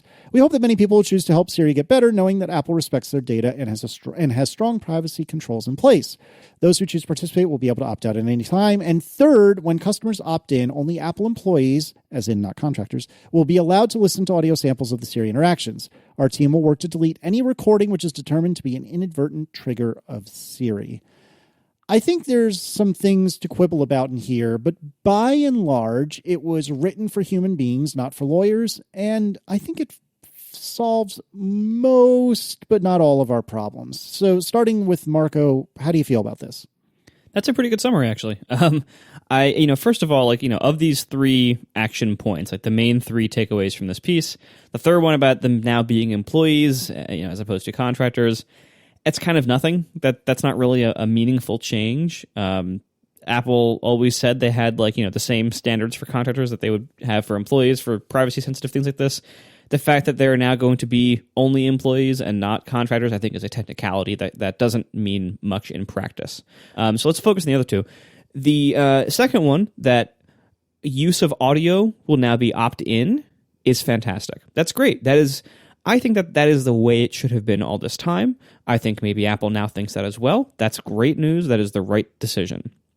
The only thing I really have to quibble about is point number 1, where they basically say that the use of transcripts is not only is it not opt-in, you can't opt out. The only way to not have transcript used is to not use Siri at all. And so all these employees now will still be able to review the text transcripts of what you told Siri, basically as long as they want, and all of them. You can't go in and delete one where you accidentally said something that was caught by Siri that might have been sensitive information. You have no control over it. Basically, the transcribed text of what you said has no privacy, and I don't think that's good enough. I think Apple can do better in that area. And I understand they probably do want a lot of data to train models and to have human review for making stuff better and everything. They do need a source of data. If they were really only looking at 0.2%, clearly they have enough data. They don't necessarily need all of it. There might be other ways to get it. So one example, maybe they should make the opt-in apply to both things. Make the opt-in apply to both the audio and the text. That honestly sounds to me like the right move. If people choose not to, if they see the option somewhere, maybe it's during the setup wizard, and they choose not to opt in to the audio, do you think they really are going to know that their text is going to be reviewed anyway? It's almost misleading. I think it goes against people's expectations, and it goes against common sense. If you say, no, you can't analyze what I told Siri in audio form, I think I would assume that would apply to text form as well. So now you're left with a situation where if you are concerned about, humans seeing what you told Siri or hearing what you told Siri, still your option is don't use Siri, which is an increasingly, obtuse answer to that concern. So I think this does solve some of the problem, but it doesn't go far enough. I would like to see them go further and make the opt-in also apply to text. And if they really need more data, one thing I saw suggested by a few different people today was have some kind of report a problem button on the Siri screen when it gives you a response, the same way you see it on the voicemail transcripts. Mm-hmm. I don't see why they can't do that. I maybe pride is one answer. They don't want to appear as though there might be a problem with Siri, but look, the jig is up. Everyone knows Siri has problems all the time, right? No one is fooled by that button not being there. No one is getting the impression, oh, this thing is perfect. It's wonderfully, it works every time. It never mishears me. It never says something dumb in response. That jig is up. We all know Siri is, kind of unreliable and not as smart as we always want it to be. A little report a problem button on the Siri response UI would give them an easy way to get lots of data that is handpicked by the crowdsourced everything to be exactly the kind of things that cause problems. That here's a specific example where Siri didn't do what I wanted. Perfect. That's exactly what you want. You want people to be able to send that in, which is why they put it on the voicemail transcripts. So this seems like an obvious solution that they probably should do instead of all this garbage or in addition to all this garbage. But in the meantime, if they are not going to do that, I don't see why audio recordings were deemed private enough to have this opt-out behavior now, or this opt-in behavior now. but the text transcriptions of those was deemed not important enough to have that privacy. I have some explanations for some of this stuff. So first of all, I think the reason that they didn't announce the thing that I originally suggested when we talked about this, like, and you just said as well, like the just-in-time reporting of a problem when people are the most primed to report it because they're angry that Siri did something dumb, is simply because that requires implementation and time, and they're struggling to get iOS 13 out, and they just don't have it. They're not going to announce it when they don't have it. I wouldn't be surprised if that appears, but this announcement took long enough as it was. They're not exactly nimble here. They can announce, here's what we're going to do. We're going to do this, we're going to do that, we're going to do that, because they can't do that yet. They could put that in development and plan it for iOS 13.3 or something, or maybe it'll be pushed to iOS 14, but they have to make an announcement now. So I think that explains why they don't have the UI solution that we all think is what they should obviously do, just because they're not ready with it. So in the meantime, the second question, why is audio treated differently than transcripts? There's a couple of angles on this. The first is, and this is silly, but is actually true, there is some protection for the transcriptions based on how bad transcriptions are. Like, if we all assume that the transcriptions were accurate, it would be like, well, they can have the transcriptions, but that's just garbage anyway. It always gets it wrong, what I'm saying. And that sounds terrible, but it's actually true. Because, like, I think in our mind, no one assumes that the transcriptions are the same as the audio in terms of fidelity. Because the audio, a human can listen to and have a good chance of understanding, but the transcription may be just gibberish, like, especially in cases where it gets it wrong, because maybe there's noise in the room or whatever. The second thing is, in the Morgan Freeman problem, as I described when we first discussed this, part of the Morgan Freeman problem is solved by transcriptions. Because if you hear Morgan Freeman's voice and you know who it is, suddenly you're much more interested in what they're saying. But part of the problem isn't solved, and that if Morgan Freeman references the name of the new movie he's doing with Steven Spielberg, that would be in the transcription, and now you know to be interested because you're looking for keywords, like whatever movie title is, or Disney or whatever, even if you don't hear Morgan Freeman's voice. And this gets, speaking of Morgan Freeman's voice, this gets back to something that I think was clarified in this, that Gruber wrote about in his post about it, and Casey just read before. The original stories were saying that the information was mapped to your Apple ID for like a really long period of time. But what Apple says, and what is apparently true about it, is it's never mapped to your Apple ID. When they get this information, it is associated with a random number that Apple cannot map back to you, your phone, your Apple ID, anything from the get-go. Like, as soon as Apple stores this, it is stored quote unquote anonymized. Now, obviously, if they have your voice and you're Morgan Freeman, they can figure out who you are. Obviously, if you say something that identifies yourself, if you reference your home address or the first and last name of somebody in your family, like, it's not unidentifiable, right? But it is de-identified. And we originally had thought when we were discussing this that not only was it like mapped through Apple ID, but it stayed that way for a really long time. So I'm glad to hear that that's not actually true. They do anonymize it to the extent possible in terms of the metadata. The data itself, that might be used to identify you because you may be saying things or whatever. Again, the transcript, I feel like being slightly better than the voice, because you could do like voice print analysis or something to hunt somebody down or whatever. So I feel like the situation was not quite as bad as we thought it was. This is an announcement of saying, here's what we can do right now, essentially without changing our software in any radical way, which we hope they do eventually, right? But for now, they have to say, here's what we're doing. I'm also baffled by the transcript thing because, like, we were discussing this in a couple of Slacks in the past few days. Like, what can you do with just the transcripts in terms of getting things better? Maybe, sometimes if you look at you do it when you talk to Siri and it makes a reminder and you're like, what did I say that produced this word? And sometimes you can puzzle it out. So maybe a human could puzzle that out, but it's really helpful to be able to hear the audio. So with just the transcription, what's so important about just the transcription that it has to be that it's for everybody? As Marco pointed out, 0.02% doesn't sound like a lot, but when you have 500 million users, like it's like a million people, right? So if you just left it to the opt-inners, if everything was opt-in, probably more than enough people would opt in. You just need a tiny sliver of people to opt in. I think a sort of a fraction of a single percent take rate for opting in is apparently adequate because that's what they're choosing to do now. Like, it's not right. Exactly. So it is kind of baffling why the transcripts are global. And that's the thing they could have done now. Just like they made the other thing, they're going to make the thing opt-in, which I feel like is just, one screen and a preference thing. If they had made transcripts opt-in, it would have been a cleaner win.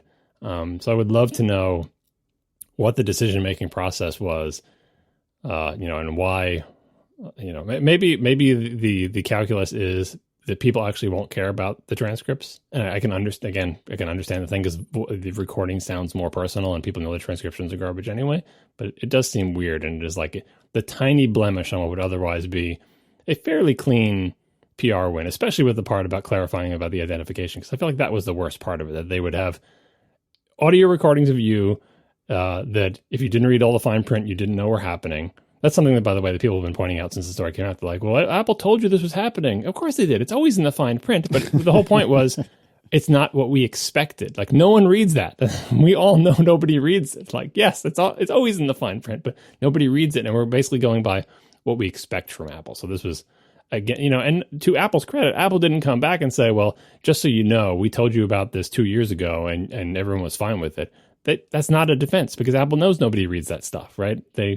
Apple understood the actual problem was here, expectations versus reality, and they weren't matching up, so they're trying to get them realigned. But I am glad to hear that it was, de-identified from the beginning, and then they just have to address the identified stuff, which is the data, which should all be opt-in.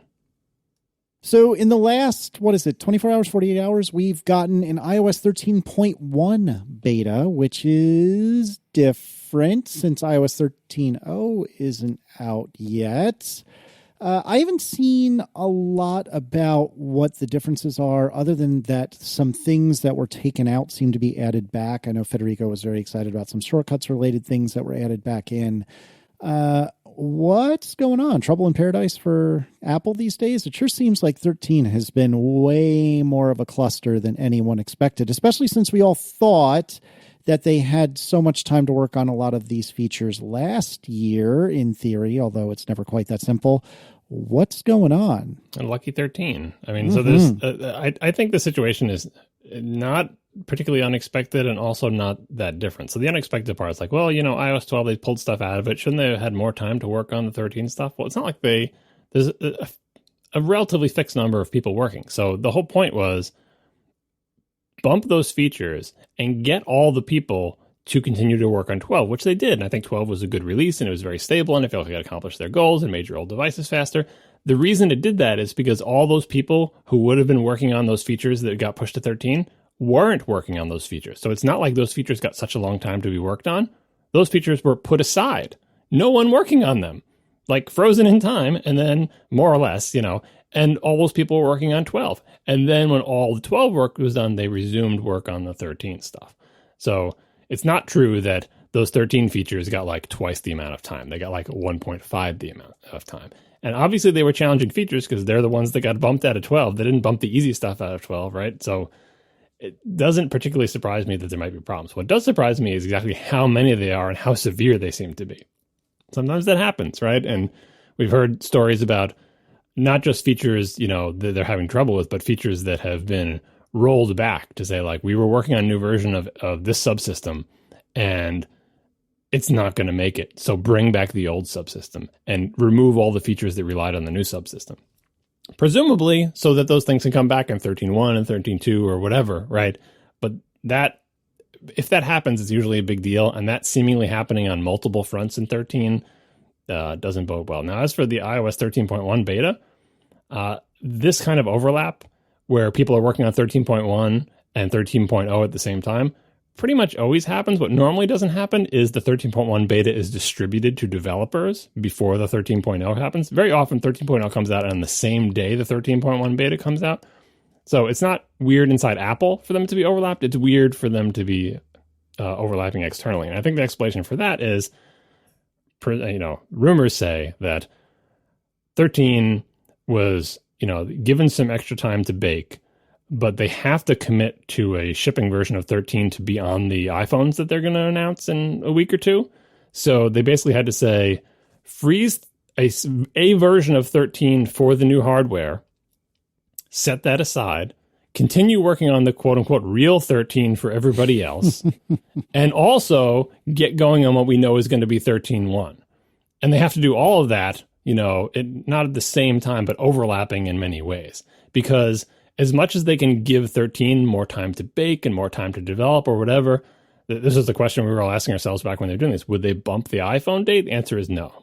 The iPhone is coming out when it's coming out. It has to have 13 on it. So job one was get something that will work on the new iPhones and be relatively stable, ready in time for the iPhones, because that is not moving. And if it means just abandoning everything and rolling back subsystems to previous versions, just get it done. And then even the 13.0 is going to have stuff missing from it. And then 13.1 hopefully looks more like what 13.0 is supposed to be. So it seems like typical software project management. And I think for the most part, despite it, not going well over there at Apple, these are the kind of decisions we want them to make. If it's not working and it's crappy, delay or boot it out. Don't ship it like that. We're hoping that's what they're doing. It's disappointing when a feature that was, advertised and shown isn't in the 0.0. But honestly, we'd all rather have the 0.0 with the old subsystem and working and wait for the 0.1 or 0.2 or 0.3 for the feature. Like, these are all the correct decisions. We're all software developers. We know how it goes. Especially, can you imagine if you had something like an iPhone launch that was like literally apparently unmovable? Like, these iPhones are being made. They're going to ship. We need to put software on them. We need to literally start making them and putting them in boxes now. So they need to have some software that we can put on them, because if we put it on the box without software, it's not good. So like a date like that you have, I feel bad for the people at Apple. And then that's just like throw everything overboard until the thing works enough to ship on a phone. And that's not an ideal place to be. But if they pull it off, like that's how the sausage gets made. And if you've ever worked on any big software project, you would be lucky to have a project that is as successful as iOS 13. Most of them are way bigger disasters. So I'm kind of glad I'm not working at Apple right now. I'm a little bit afraid of the software, but in general, from a distance, I think they're doing all the right things. I say until they actually ship something, then we see what they actually ship. But assuming what they ship works okay, thumbs up. I don't have much to add to that. Obviously, iOS 13 has been way rougher than previous versions have been. And we got some rumblings that there might have been this Craig Federighi email, back in July, I think, that basically, like, they were trying to find ways to, like, buy time and move stuff around because quality wasn't good enough. It wasn't where it had to be. And so, we're just seeing some tiny little part of that. Like, we're not really seeing all the details about what was done or why or what their intentions are. But what we are seeing looks like, a reasonable result of that leadership decision, which was probably the right decision. So it's weird. As a developer, I really don't like it, because now I have two beta trees to worry about, neither of which are stable yet. As a user, I still don't think whatever was beta 8 of iOS 13.0, which is the last beta that was called iOS 13.0, I was using that until this afternoon, and day-to-day use, it's stable enough, but I'm still having annoying bugs like Mail still isn't loading new messages in my all inboxes view until I go back to the home screen and back into all inboxes. These have been problems since the very first beta that still aren't fixed. I think 13.0 is still a disaster, but they seem to be doing what they have to do to let the iPhone ship on time. And I'm guessing, if iPads wait, then maybe the 13.1 can be the first version that's on iPads, and 13.0 is only an iPhone release just to get to the new hardware. Who knows? They could do stuff like that, and whatever that ends up being, it's probably the right move. If it means getting a little bit more time for the quality to get worked out. I'm going to guess that the build that is on the phones that they're manufacturing right now is not a build that ever shipped to developers, both because it's got all the special libraries that they presumably strip out for, like, the triple camera and whatever other weird new features, you know what I mean? But also because it seems clear that they would have to have dedicated a team and a build and a target just for the hardware. And it didn't have to have anything in common with the betas they're shipping to developers for 13.0. Never mind how far behind the betas they ship to developers are. It just seems like that's a whole different branch. So my hope is that when people open up their new iPhone, whatever, Pros, that they have a build that no developer has ever been subjected to, that it works okay, that mail isn't a disaster like you described, and that basically the day they open it up, or like a couple of days later, they'll be able to update to 13.1. Because the thing is, they need to get the software so it can be put onto the phone, so it can be put in boxes, but they don't need to send those boxes to customers, as early as possible. They could try to make it so that the you can order your phones on launch day, because that's what they care about, is get your money and everything. But they won't arrive until whatever weeks later. And that's their target date for 13.1. So you take it out of the box, and the first thing it does is check for updates. It finds 13.1, and you get 13.1, and nobody ever has to use whatever shambling beast of 13.0 build they put on those things. That's an optimistic scenario, but I feel like it's plausible. How many times does that happen, that you'd get a brand new iPhone and you would have, at the very least, a point release waiting for you? All the time. If in the old days, if you didn't buy on day one, if you bought like a normal person, sure. You'd get it, and it would be some version that's like a point or two back. I remember that for a lot of my iOS devices. I think it's less so now, maybe because there's a lot of turnover, or maybe because they're better about inventory. But day one, I feel like you usually have to wait at least a couple of days for the point release. I don't know. I feel like that's happened to me in the past for sure. I just also feel like it's been a long time, but maybe that coincides with me just starting to buy iPhones on day one because I'm an impatient jerk. But I don't know. It was not, the idea of that does not sound delightful to me, and I haven't had the experience of opening a console on Christmas morning only to have it go through 13 hours of updates, but that's just not fun. Like, I have had the experience of getting an iPhone and having several hours of trying to get it activated under AT&T.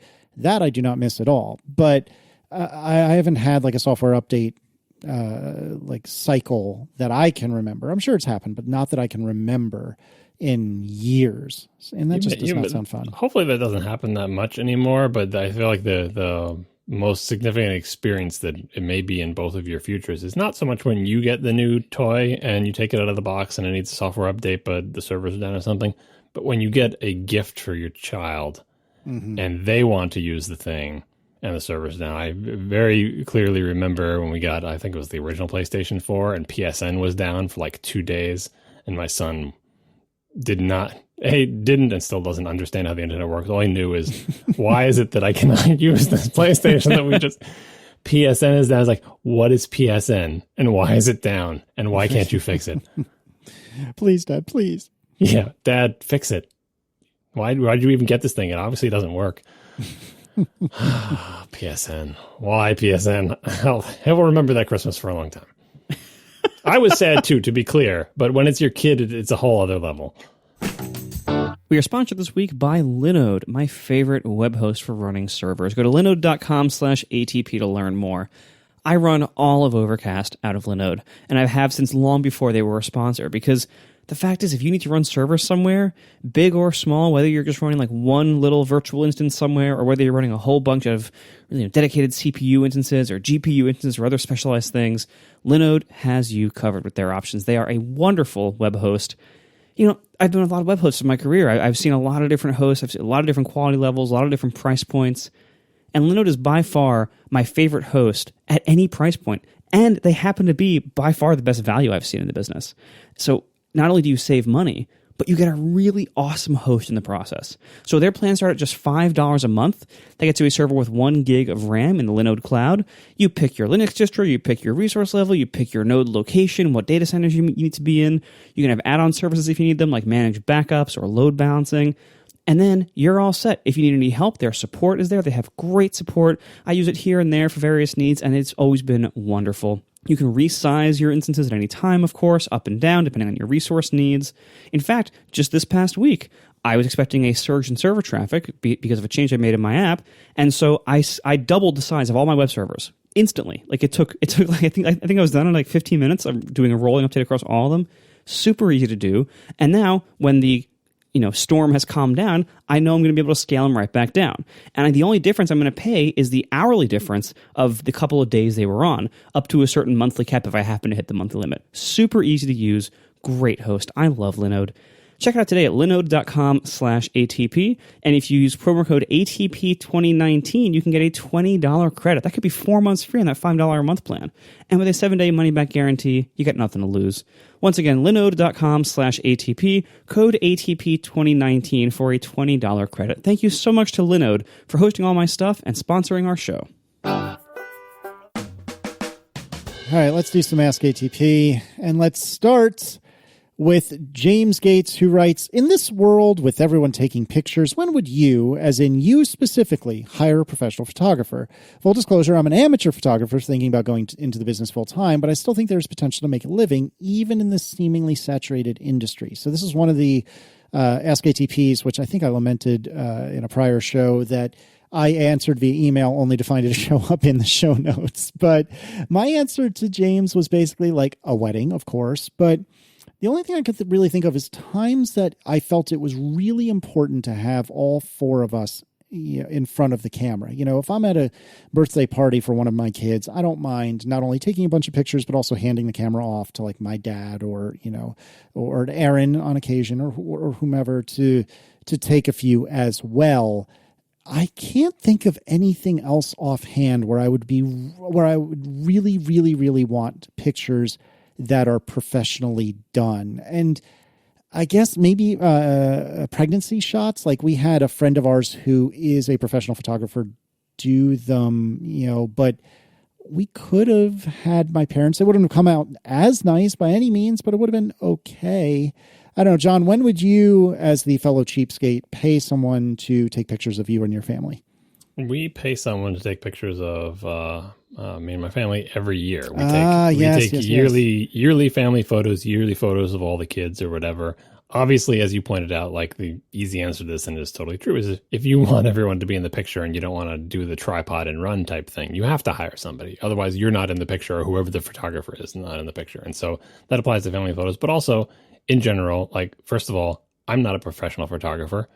Presumably, and this is absolutely true, professional photographers can and will take better pictures than I will. So there's a reason you pay somebody. Second thing is, presumably, and this is also actually true, they have better cameras than I do. So there's that, right? And they have places where you can go to pose your family in front of some kind of nice backdrop or whatever. So anyway, we do that every single year. It's just a place in the mall. It's nice. They give us all the digital files. We used to have this actual one specific photographer that we went to, who we went to for, I think, our children's lives from infancy until they were like 10 or 11. And then she like went off to either be freelance or work someplace else, and we were all sad. But yeah, so that's the obvious one.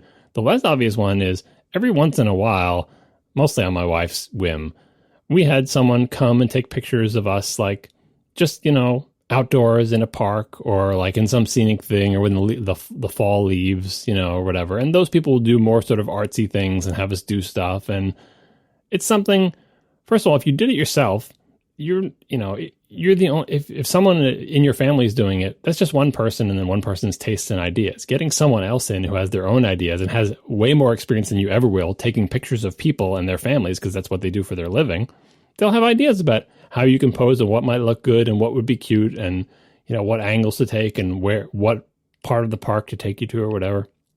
So we did that a couple of times too. And, you know, depends on the person and how good they came out, but that's the answer to, you know, why might you think of doing it? If you are or whoever the photographer is in your family, the only person who ever takes your pictures, there's a sameness to it. And sometimes it's nice to get someone else's eye in the mix and someone who is, you know, one would hope going to be a much better photographer than you. Marco? I think that very last part is what's key to me. It used to be back, like, you know, in the bad old days, that to be a photographer, you needed to have a nice camera and access to, you know, printing resources and things like that. And people would pay you because you had a nice camera and they didn't. And so when some important event would happen, you would take your nice camera, and you may or may not have artistic abilities or, you know, much training, but if you had a nice camera, you could be a professional photographer.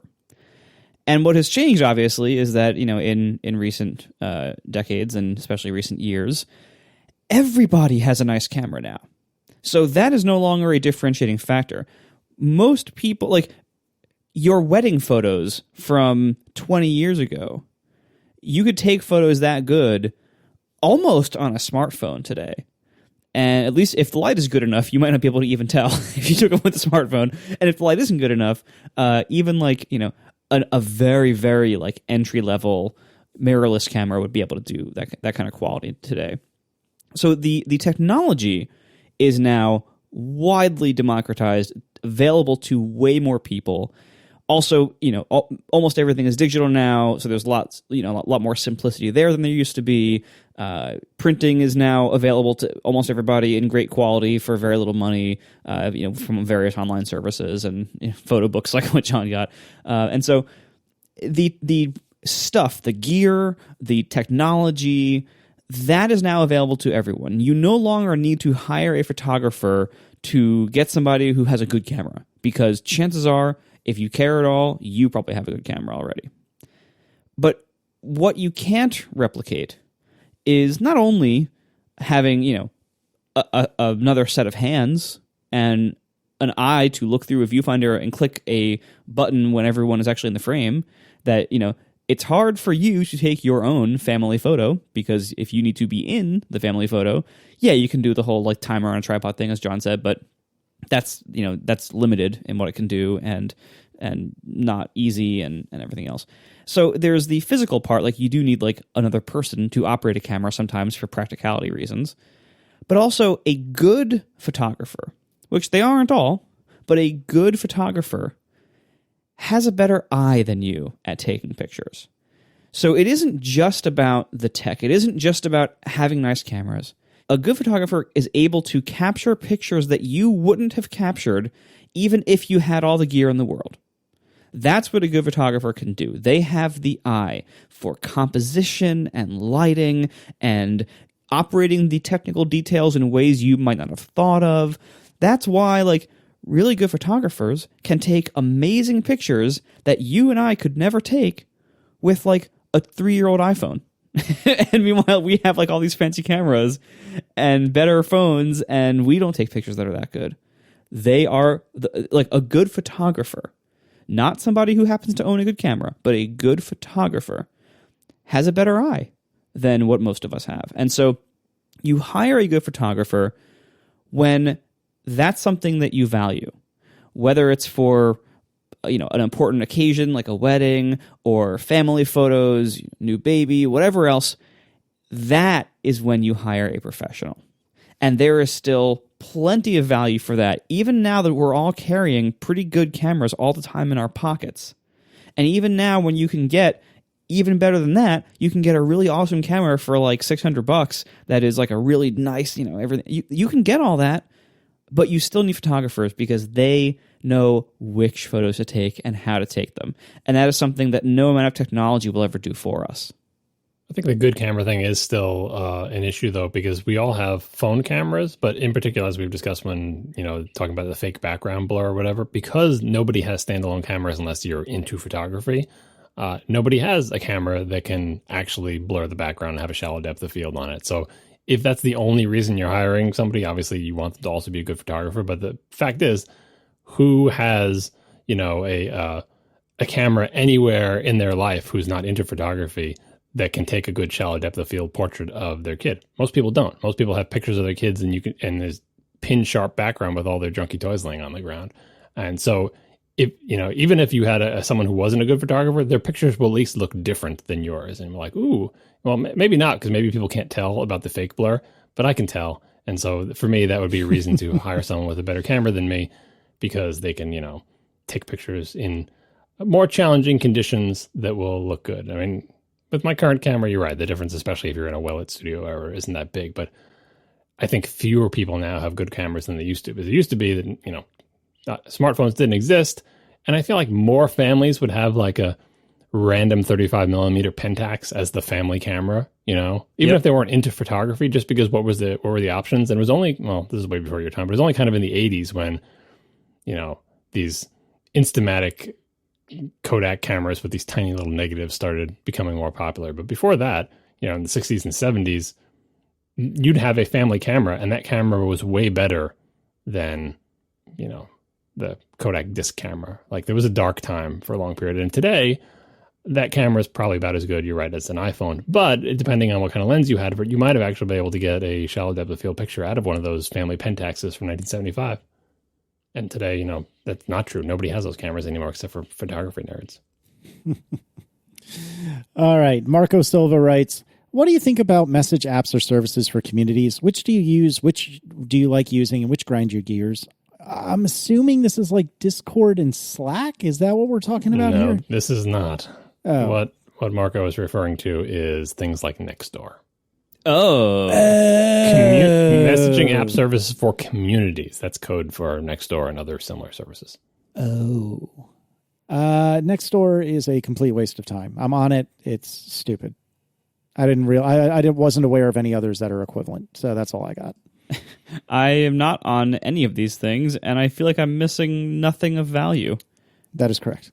Yeah, I wish I could name the competitors, but there are multiple services that are like this. I'm not on them either. Here's why I'm not. Here's why. It's not that they all grind my gears. I think they're all misguided in a particular way.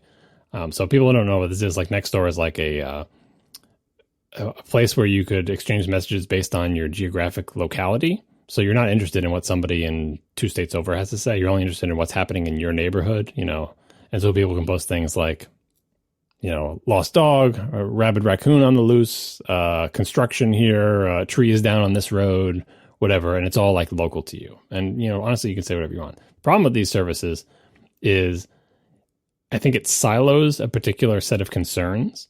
Like Nextdoor is not like Slack, where it's like, we're just a messaging thing. You can talk about whatever the heck you want. It's like, no, everyone should talk about stuff that has to do with our neighborhood. It narrows the scope to things that are happening in our neighborhood, which seems like it would make sense. Like, isn't that good to have a purpose-built channel for that? But the problem is, if that's the only thing that is sort of expected to be discussed there, it attracts the kind of people who are unhealthily obsessed with things happening in their neighborhood. Now, this includes all the people who are racist, and every time someone who walks by their house whose skin tone is 2 shades darker than theirs flips out about it. So there's that whole venue. But also the people who think the police are watching them, or like they're constantly worried that someone's trying to rob their house, or just general gossip, or just like, because the only thing that you can discuss there is stuff going on in your communities. Again, not technically, you can probably type anything you want, but socially, like that's what the thing is supposed to be used for.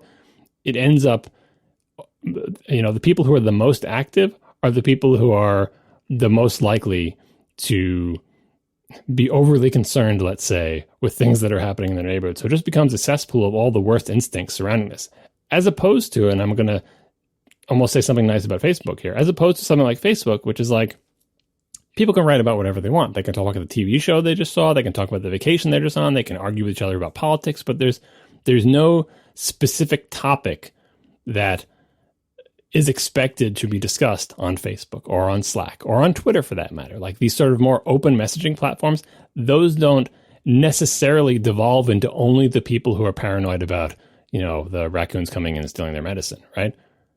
That's the only thing you can talk about in Nextdoor. If you participate in Nextdoor, either you become one of those people or you realize you are surrounded by those people. Neither of them is a good scenario. Like, it's fine to be engaged with your community, but engaging with your community is a full bandwidth type of thing. It is not a narrow bandwidth. Let's talk about the dark-skinned people who are walking by my house and how they're trying to steal my packages. Like, it's not healthy for anybody. I wish those services would just go away. I think they're doing more harm than good. Fair enough. Finally, Mike Taffet writes, what are your preferred themes or color schemes for Terminal? And I got to look this up because I don't remember. Pro, of course it is, because it's the most professional. That is my preferred scheme. When I get a new Mac, if I don't, migrate, which I don't think I ever have actually migrated from an old Mac, I will open Terminal for the first time. It'll be blindingly white. I will go to Preferences, click on Pro, and then I won't look at it again for years, which is exactly what just happened. Can you describe Pro? I don't know what that looks like. It's black background, white text. I don't know. It's one of the defaults that come with, Terminal. What color is the cursor? Gray. The fact that I don't even pay enough attention to know, so I can tell, as per usual, I am not hypercritical. Oh, and there's transparency in the background too. Yeah. I just opened a Pro window. It's like mild. It's mostly black, but it's mildly transparent. Mm-hmm. Yikes. All right. So what is the correct answer, gentlemen? Well, I in a shocking twist, I feel like you and I, Casey, should have the reversed options here. Mine is basic. I am really going to be Dave Matthews. Mine is just the which I think is the default. It is the white background with black text and no transparency or anything.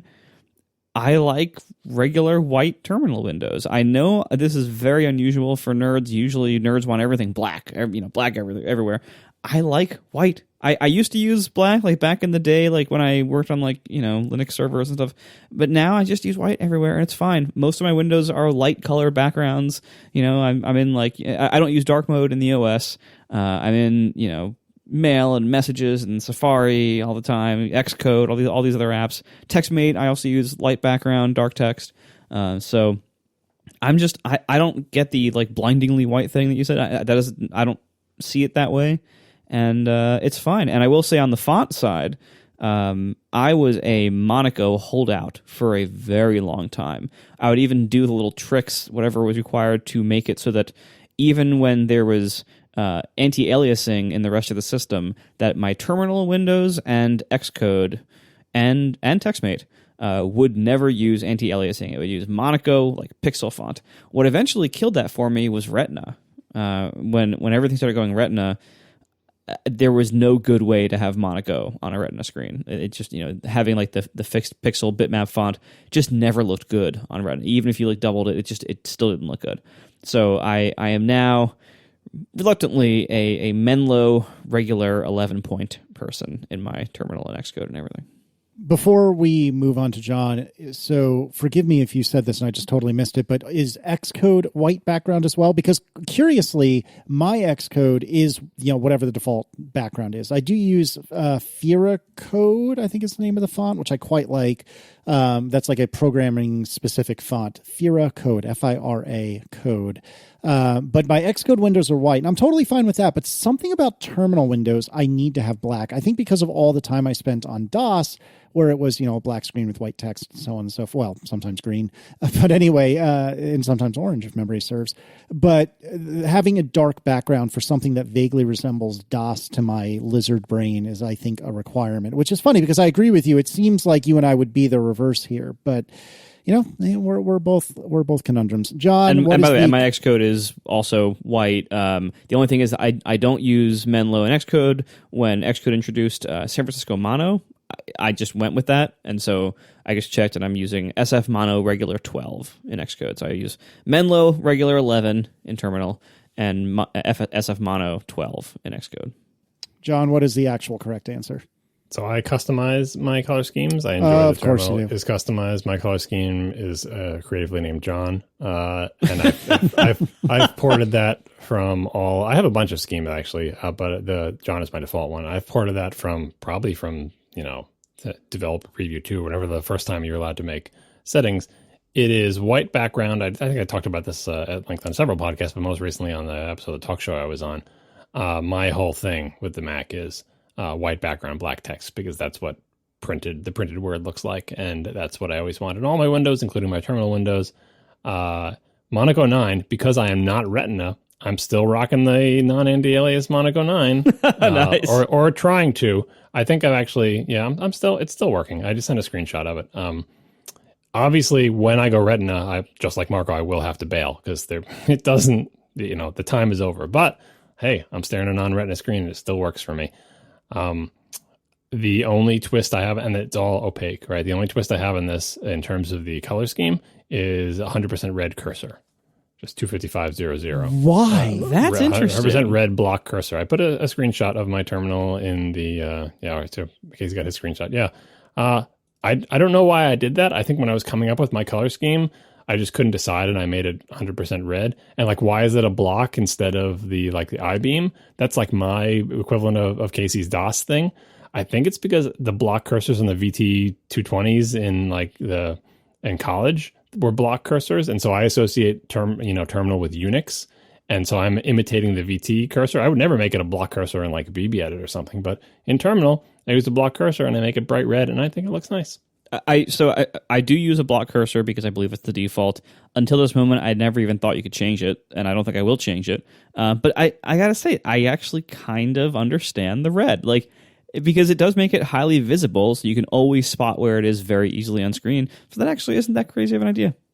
And I mean, why is it 100% red? Probably because I just hit the R slider all the way to the right at one point, and that's just what I stick with. And the nice thing is, if I ever need to like recreate it on a new system, it's easy to get that color again. It's not some weird like shade of taupe or something. Anyway, that's what I do. I'm kind of in a bind when I go full retina of what font I'm going to pick. Menlo is a contender. There's a bunch of, SF Mono and Consolata, Consolas. It's a million monospace fonts that I'll have to sort of have a bake off and see what I pick. But on the Retina computers, A monospace bake off. yeah, I don't even know like what is Menlo the default in terminal? Like, Yeah, I think so. Like on my wife's computer that's Retina, like on my laptop at work, like I don't even care. Yeah. The other important thing is I do tweak the terminal in lots of other ways. Like I turn off those stupid marks in the marking thing. No. I don't know if you know about that. Let me look at Casey's screenshot to see if you have it turned on. You probably do. Like, they have a thing that's on by default, believe it or not, in terminal, if you don't have any custom settings, that every time you type a command, it puts a mark in the scroll back so you can jump back by a command at a time, which is a cool feature, but it puts like these little turds in the window. That's what all those things are. Oh, Yeah. I know what you're thinking of. I don't think I Those have little that on. brackets? Yeah, you got to turn those off. That's an option. And a bunch of other stuff. I have like infinite scroll back. Like I have the preferences changed a lot, but in terms of the appearance, those little turds are another thing that I was sure to turn off the second they arrived. They came like I don't know, a couple of years ago. Yeah, Look at that. where is that setting? I hate the settings in terminal. Like if anyone who works on terminal, I know it's like half of one person works on terminal, but if you're listening to this program, please rethink the model of how the properties of terminal windows are determined when a window was created, and how the properties of a window are modified once the window exists, as contrasted with how the settings that could be used to spawn future windows are modified. It is such a muddled mess in terminal. Yeah, it is. If I just see a single window and I want to change just the attributes of that window, but not the attributes of the preset that we used to create that window, it drives me mad. Plus, there's a bunch of other options that are in the menu. Someone just needs to rethink that UI, but that's never going to happen because terminal is low priority. So I'm just glad all these features exist. Do we want Apple to rethink terminal? Really?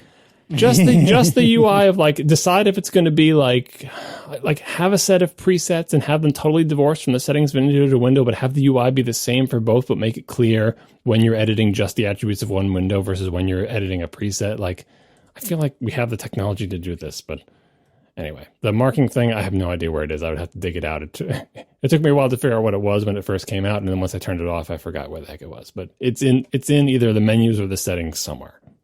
Well, thanks to our sponsors this week, Linode, DoorDash, and TechMeme Ride Home. And we will see you next week. Now the show is over. They didn't even mean to begin, 'cause it was accidental. Oh, it was accidental. John didn't do any research. Marco and Casey wouldn't let him, 'cause it was accidental. Oh, it was accidental. And you can find the show notes at atp.fm.